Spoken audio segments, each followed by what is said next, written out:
Good afternoon mga lalabs, mga bayots. Pag-uusapan po natin ang first day of impeachment trial po ni Vice President Sara Duterte ay trending na kaagad, no? Pero hindi nag-trending yung ganda ng mga argumento ngayon, mga lalabs, kanina sa impeachment trial dyan sa Senado sa Pilipinas. Na kung saan ay kung papaano nabutata ito si Jinky or Jervel Luistro ng Defense Counsel ni Vice President Sara Duterte na si ah, Sheila ba yun, Season? Ito, kanina habang nagsasalita, bumubula yung bibig niya. Tingnan mo, may namuupang laway dito na tira. Kadiri, isa kang abogada. Ay, nakakatawa kasi dapat mag-trending ang lead counsel ni ang lead yung defense counsel ni Vice President Sara Duterte at yung mga rebuttal niya doon against dito kay Shield Jokno na kino-question siya at saka yung Chis Escudero parang bumabawi sa kanyang pagbaliktad doon sa dati sa minority, no? Sa ano ni sa Gatchalian Black, 'di ba? Sila ni sino ba itong isa? Yung Jesus Crispin Remulla is Lord. Joel Villanueva. 'Di ba nauna si Escudero kasi tinakot-takot nila Erwin Tulfo, nila Liza or kung sino pa diyan. Na kapag hindi ka lumipat sa Gatchalian Black ay tuloy ang kaso sa lumipat. So kanina mga lalabs, mga bayots, maraming nakapansin kay Escudero. Una na diyan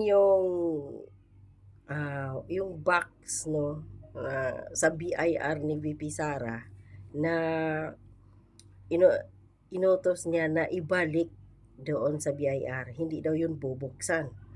Pangalawa nun, itong sinabi niya na kailangan, dahil nga naman nasa batas ng 1987 Philippine Constitution, na kailangan 16 votes ng Senado ang kailangan para ma-prosecute si Vice President Sara or yung isang nililitis, ini-impeach, no? Wala sila niyan. Gusto nila 15 or 14 or ilan ang gusto ng mga bataan ni Bongbong Marcos. So, kinwestiyon na kasi gusto niya ng arraignment kaagad si Luistro. Kinwestiyon ni Attorney Sheila Season, Defense Counsel ni Vice President Sara Duterte. So, ang dami mga lalabs, mga bayots ng mga nangyayaring maganda kanina. Una pa lang, araw ng impeachment ni VP Sara, butata na sila at nagkalat pa ng laway ang putang inang ito. At ito yung napansin ng mga netizens. No? Nakakatawa. Ayon dito sa Ang Balita Ngayon Facebook page. Tila may namuong laway sa gilid ng bibig ni Luistro habang nagbibigay ng opening statement. Kapansin-pansin sa pagbubukas ng impeachment trial ni Vice President Sara Duterte, ang tila namuong laway sa gilid ng bibig ni House Prosecution Lead Representative Jervel Luistro habang inihahatid niya ang kanyang opening statement sa Senate Impeachment Court. Para siyang asong ulol na nagbumubula, naglalaway.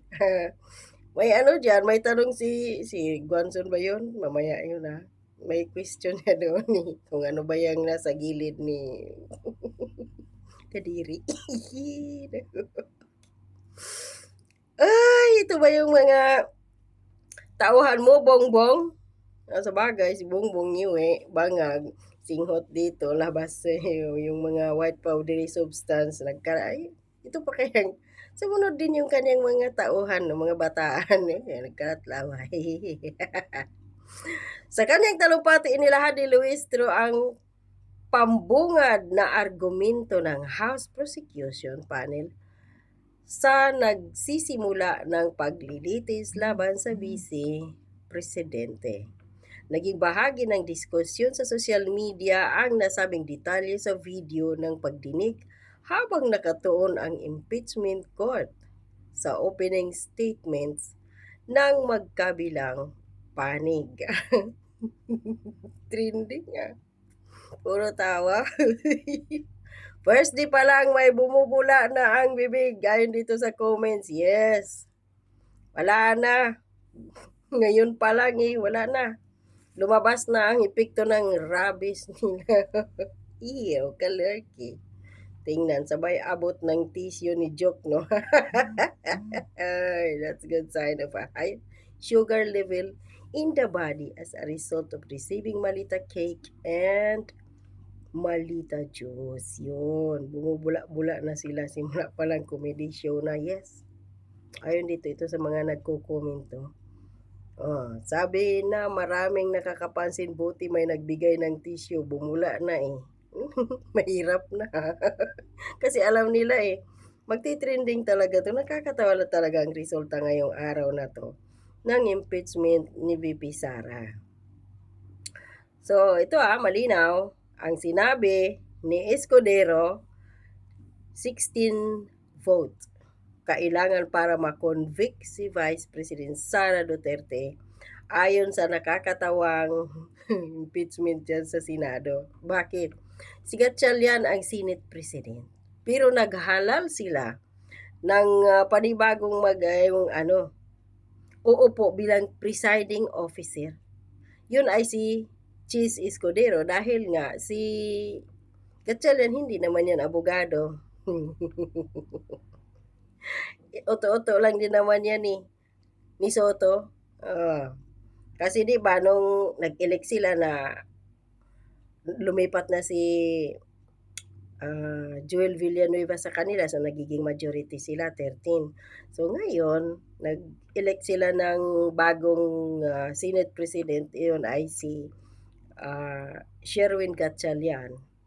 So, at ang nagiging Vice Chair doon, pro tempore, ay si Tito Soto. So, under pa rin ni Soto.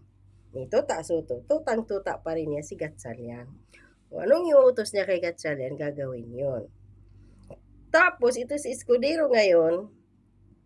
So, sabi niya dito ay mananatili daw. Nilinaw ni Senate Impeachment Court Presiding Officer Senator Chis Escudero na mananatiling 2/3 ang kabuuang 24 na miyembro ng Senado ang kinakailangang boto upang mahatulang guilty si Vice President Sara Duterte. So, kaya yung motion ni Luistro na i-arrange si VP Sara ay denied, mga lalabs, mga bayad. So, congratulations!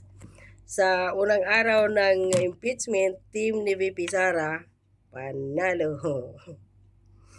Tapos ito, trending dahil sa pagbula ng kanyang bibig.